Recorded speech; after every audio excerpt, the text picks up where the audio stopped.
بعد میں پھر کل مولانا کفیل اشرف کا بیان ہوگا اور اسی طریقے سے میں برابر اعلان کروں گا اور کل اعلان کروں گا انشاءاللہ مولانا ارشد صاحب ہیں اور دارالعلوم دیوبند کے محتمم مفتی ابو القاسم صاحب، وہ 10 تاریخ کو یعنی 10 نومبر کو آ رہے ہیں اور 17 نومبر 12 محرم کو حضرت مولانا ارشد صاحب آ رہے ہیں انشاءاللہ، اور بہت سارے علماء ہیں، آپ کو معلوم ہوتا رہے گا، بس دعا کرو بھائی۔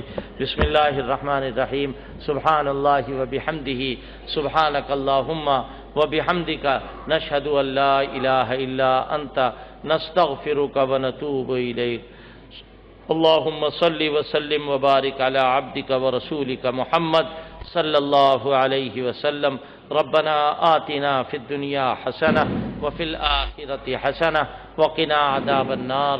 ربنا لا تزغ قلوبنا بعد إذ هديتنا وهب لنا من لدنك رحمة إنك أنت الوهاب۔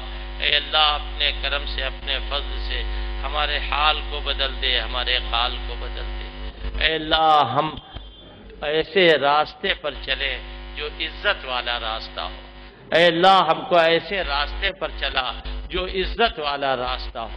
اے اللہ یہ بزرگوں کی امانت ہے، ہم اس ڈیوڑی کی حفاظت کرنے والے ہیں۔ اے اللہ اپنے کرم سے ہم کو قوت و طاقت عطا فرما۔ اے اللہ جو کچھ یہاں بیان کیا جائے زیادہ سے زیادہ لوگ اس پر عمل کریں اور پورے طریقے پر عمل ہو۔ اے اللہ اپنے کرم سے ان جلسوں کو خیر و برکت کا ذریعہ بنا دے۔ جہاں جہاں بھی شہداء اسلام کا تذکرہ مسلمان کر رہے ہیں، اے اللہ اسے کامیابی عطا فرما۔ آمین یا رب العالمین برحمتک یا ارحم الراحمین۔ آپ سے یہ گزارش ہے کہ اپنے محلے میں بھی اعلان کریں، مسجدوں میں، کہ شہداء اسلام کے جلسے شروع ہو چکے ہیں اور زیادہ سے زیادہ تعداد میں شریک